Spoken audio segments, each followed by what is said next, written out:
வணக்கம் நண்பர்களே. நம்ம தமிழ் சினிமாவை இப்போ பாருங்க. பிரம்மாண்டமான படம், பல கோடி வசூல், பெரிய பெரிய set, 4K camera, VFX, Dolby Atmos sound சிஸ்டம்னு ஏஐ வரைக்கும் வந்துருச்சு. ஆனால் ஒரு நிமிஷம் யோசிச்சு பாருங்க. இப்போ ஒரு படத்தில் ஹீரோ பேசுகிறாரு, வில்லன் கத்துறாரு, ஹீரோயின் பாடுறாங்க. இதெல்லாம் நமக்கு சாதாரண விஷயம். ஆனால் ஒரு காலத்தில் சினிமாவின் நடிகர்கள் பேசவே மாட்டாங்களாம். ஆமாங்க, ஹீரோ அழுதாலும் சத்தம் இல்லை, வில்லன் கத்துனாலும் சத்தம் இல்லை, ஹீரோயின் காதலை சொன்னாலும் குரல் இல்லை.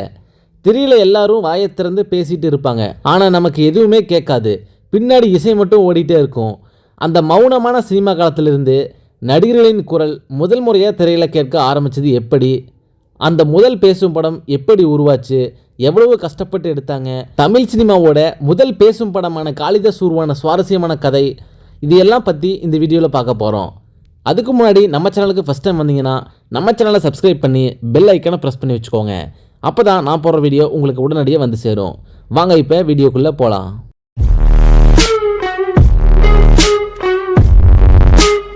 தமிழ் சினிமாவோட ஆரம்ப காலத்தில் வந்த படங்கள் பெரும்பாலும் மௌன படமாக தான் இருந்துச்சு. அதாவது நடிகர் திரையில் நடிப்பாங்க, ஆனால் அவர்கள் பேசும் குரல் பதிவு செய்யப்பட்டிருக்காது. கதையை புரிய வைக்க காட்சிகளுக்கு நடுவில் எடுத்து அட்டையை காட்டுவாங்க. உதாரணத்துக்கு ஹீரோ வில்லனை பார்த்து கோபமாக உன்னை நான் விடமாட்டேன் அப்படின்னு சொல்கிறாருன்னு வச்சுக்கோங்க. தெரியல, ஹீரோ செம்ம கோபமாக வாயை ஆட்டுவார். நமக்கு சத்தம் மட்டும் கேட்காது. அதுக்கப்புறம் ஒரு எழுத்து அட்டை வரும். அதில் தான் நான் உன்னை விடமாட்டேன் அப்படின்னு சொல்கிறத எழுத்துப்பூர்வமாக காட்டுவாங்க. இப்போ நம்ம யூடியூப் வீடியோவில் வாய்ஸ் இல்லாமல் சப்டைட்டில் மட்டும் போட்டால் எப்படி இருக்கும்? கொஞ்ச நேரம் ஓகே தான், ஆனால் 2 மணி நேரம் அப்படியே இருந்தால் நமக்கே போர் அடிச்சு போயிடும். அந்த மாதிரியான காலத்தில் தான் அப்போது சினிமா இருந்துச்சு. இப்போ நம்ம தியேட்டருக்கு போனால் படம் ஆரம்பிக்கிறதுக்கு முன்னாடி ட்ரெய்லர், விளம்பரம், பாப்கார்ன் சாப்பிட்றது இதுதான் வழக்கம். ஆனால் அந்த காலத்தில் சினிமாவுமே வேறு லெவல். திரையில் நடிகர் பேச முடியாததால் காட்சிக்கு இடையில இசை வாசிப்பாங்க. அந்த கதை என்னன்னு புரிய வைக்க பல வழிகளை மேற்கொள்வாங்க. அதாவது இப்போ இருக்கிற மாதிரியெல்லாம் ரெடி பண்ணி ஒரு டிஜிட்டல் ஃபைலாக கொடுத்துட்டு தியேட்டரில் ப்ளே பண்ணுறது கிடையாது. ஒவ்வொரு விஷயமும் அப்போ பெரிய அனுபவம். இன்றைக்கு சவுண்டு கொஞ்சம் குறைஞ்சாலே தியேட்டரில் சவுண்டு சரியில்லைன்னு நம்ம சொல்லுவோம். ஆனால் அப்போ சவுண்டு வரவே ஆரம்பிச்சது ஒரு பெரிய விஷயம். 1930கள் ஆரம்பத்தில் தான் இந்திய சினிமாவில் ஒரு பெரிய மாற்றம் வருது. அதுதான் பேசும் படம்.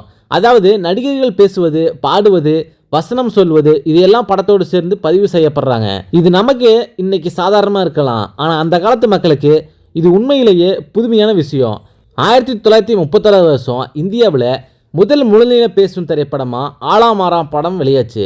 இந்த படம் இந்திய சினிமாவுக்கு ஒரு புதிய பாதையை உருவாக்குச்சு. திரையில் நடிகர் பேசுவதை பார்க்க மக்கள் ஆர்வமாக இருந்தாங்க. இப்போ ஒரு படம் பேசலைன்னா நம்ம சாக்காயிடுவோம். ஆனால் அப்போ ஒரு படம் பேசினாலே பெரிய சாக். ஆலாம் ஆறா வெற்றி பெற்றதும் இந்தியாவில் பல மொழிகள் பேசும் படங்களை உருவாக்க வேண்டும் என்ற ஆர்வம் அதிகரிக்க ஆரம்பிச்சுது. அந்த மாற்றம் தமிழ் சினிமாவுக்கு வரப்போகுது. அதுதான் இங்கிருந்து கதை இன்னும் சுவாரஸ்யமாகுது.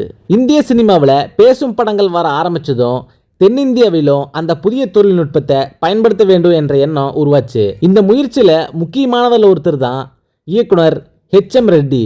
அந்த காலத்தில் தமிழ் பேசும் படம் எடுப்பது என்பது சாதாரண விஷயம் இல்லை. இப்போ நம்ம கையில் இருக்கிறது மொபைல்லையே வீடியோ எடுக்கலாம், வீடியோ ரெக்கார்ட் பண்ணலாம், எடிட் பண்ணலாம், மியூசிக்கும் போடலாம். ஆனால் அப்போது ஒரு படத்தில் நடிகர்கள் பேசுகிற குரலை பதிவு செய்வது பெரிய தொழில்நுட்ப சவாலாக இருந்துச்சு. இங்கே தான் மிகப்பெரிய பிரச்சனை. அந்த காலத்தில் மெட்ராஸில் பேசும் படம் தயாரிக்க தேவையான ஒளிப்பதிவு வசதிகள் போதுமான அளவில் இல்லை. அதனால் என்ன பண்ணுவதுன்னு மும்பைக்கு போக வேண்டியது தான். இப்போது சென்னையிலேருந்து மும்பைக்கு போகணுன்னா ஃப்ளைட் புக் பண்ணலாம், ஒரு சில மணி நேரத்தில் போயிடலாம். ஆனால் அந்த காலத்தில் அப்படியெல்லாம் கிடையாது.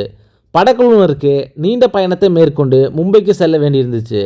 அதாவது ஒரு தமிழ் பேசும் படத்தை உருவாக்க அந்த காலத்தில் வேறு நகரத்துக்கு சென்று தொழில்நுட்ப வசதியை பயன்படுத்த வேண்டிய நிலை வந்துச்சு. இன்றைக்கி சாதாரணமாகவே ஒரு மொபைல் ஃபோனை வச்சு ஒரு ஷார்ட் ஃபிலிம் எடுக்கிறாங்க. அதை எடிட் பண்ண ஒரு ஆப் இல்லைன்னா இன்னொரு ஆப் டவுன்லோட் பண்ணிடுவோம். அப்போது அந்த வசதி இல்லாதனால முழு படக்குழுவுமே வேறு ஊருக்கு கூட்டிகிட்டு போகணும். இதுதான் அந்த காலத்து சினிமா.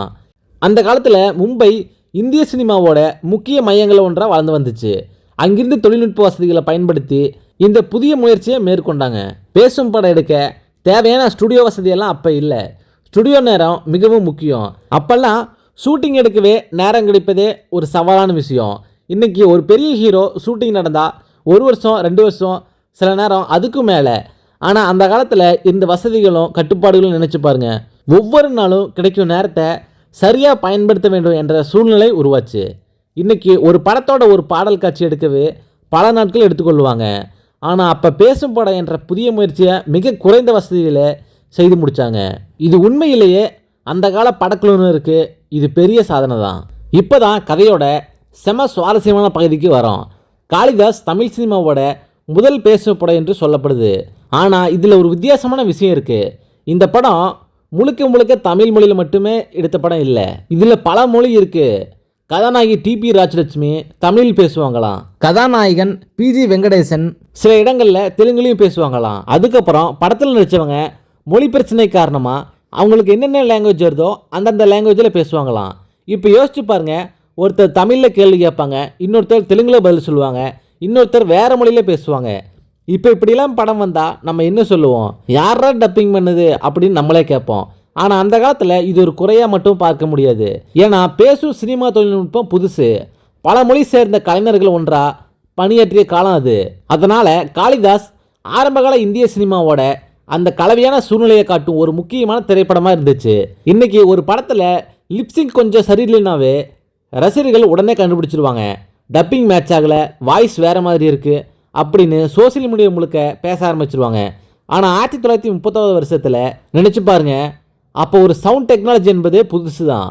குரலை சரியாக பதிவு செய்வது, படம் மற்றும் ஒளியை இணைப்பது, தேவையில்லாத பின்னணி சத்தத்தை தவிர்ப்பது எல்லாமே பெரிய சவாலாக இருந்துச்சு.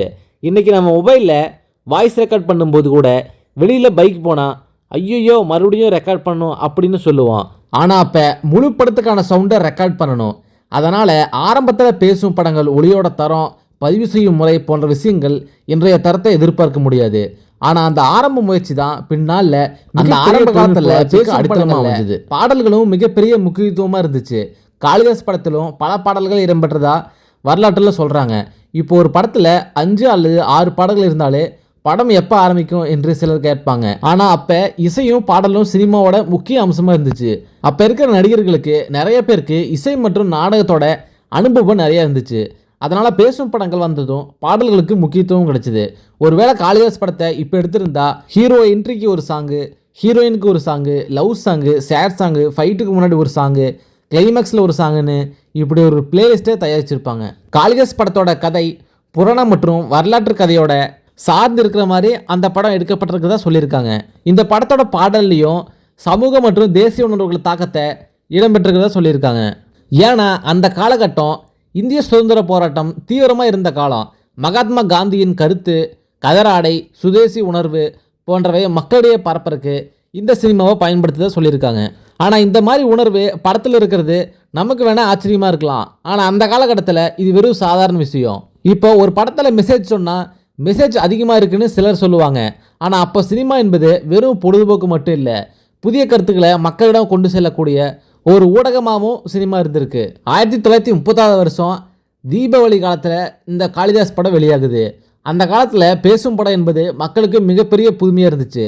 திரையில் நடிகர் பேசுவதை பார்க்கணும் அப்படிங்கிற ஆர்வம் மக்களிடையே இருந்துச்சு. இப்போ நம்ம ஒரு படத்துக்கு ஃபஸ்ட் டே ஃபஸ்ட் ஷோ போகிறது ஹீரோவுக்காக இருக்கலாம். ஆனால் அப்போ பலர் திரையில் பேசுகிறாங்கப்பா அப்படின்னு புதிய அனுபவத்துக்காகவே ஆர்வமாக இருந்தாங்களாம். இதை நினச்சாலே செம்ம சுவாரஸ்யமாக இருக்குது. இன்றைக்கி நம்ம ஒரு புதிய தொழில்நுட்பம் வந்தால் 2 நாள் பேசுவோம். ஆனால் அந்த காலத்தில் பேசும் படம் என்பது சினிமாவையே மாற்றிய தொழில்நுட்ப புரட்சி தான். காளிதாஸ் படம் வெளியானதுக்கப்புறம் தமிழ் சினிமாவில் பேசும் படங்கள் காலம் வேகமாக வளர ஆரம்பிச்சுது. மௌன படங்கள் முகபாவனை மற்றும் உடல் மொழிக்கு அதிக முக்கியத்துவம் இருந்துச்சு. ஆனால் பேசும் படம் வந்ததுக்கப்புறம் தான் நடிகரோட குரல் முக்கியமாயிருச்சு. யார் எப்படி வசனம் பேசுகிறாங்க, உச்சரிப்பு எப்படி இருக்குது, அந்த வாய்ஸில் உணர்ச்சி இருக்கா, இவரால் பாட முடியுமா, இப்படி பல விஷயங்கள் முக்கியமாச்சு. அதாவது முன்பு நல்லா நடிக்க தெரியுமா அப்படின்னு சொல்லிட்டு இருந்த காலம் போய் நல்லா நடிக்க தெரியுமா, பேச தெரியுமா, பாட தெரியுமா அப்படிங்கிற காலத்துக்கு வந்துருச்சு. இன்றைக்கி நம்ம தமிழ் சினிமாவை நினச்சி பாருங்க.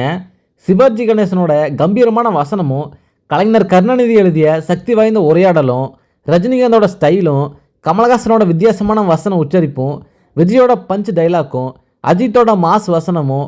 இன்றைக்கி ஒரு வசனம் ஹிட் ஆனாலே போதும், அடுத்த நாள் ரீல்ஸ், ஷார்ட்ஸ், ஸ்டேட்டஸ், மீம்ஸ்னு எல்லா இடத்துலையும் அதுதான்.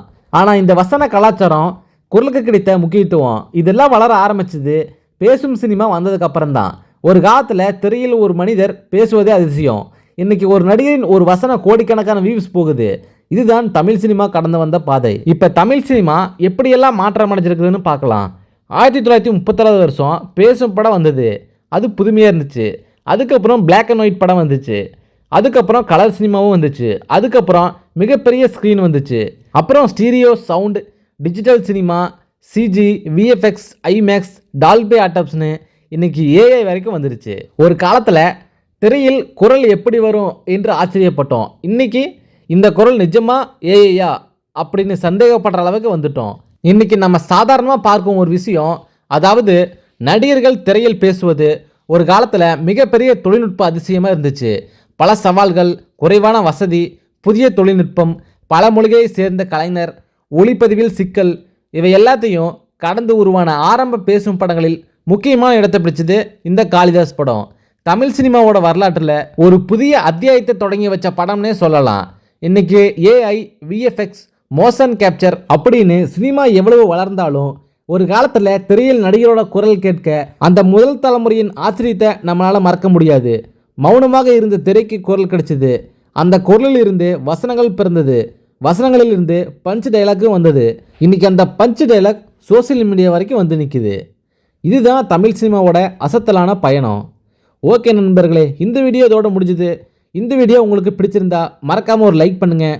உங்கள் நண்பர்களுக்கும் இதை ஷேர் பண்ணுங்கள். இதே மாதிரி தமிழ் சினிமாவோட மறைக்கப்பட்ட வரலாறு, பழைய படங்களின் சுவாரஸ்யமான கதை மற்றும் நம்ம சினிமா பற்றி செம்ம இன்ட்ரெஸ்டிங்கான தகவல் தொடர்ந்து பார்க்க நம்ம விவி சேனலை சப்ஸ்கிரைப் பண்ணி வச்சுக்கோங்க. அப்படியே பெல் ஐக்கனை ப்ரெஸ் பண்ணி வச்சுக்கோங்க. மீண்டும் ஒரு இன்ட்ரெஸ்டிங்கான வீடியோவில் நான் உங்களை சந்திக்கிறேன்.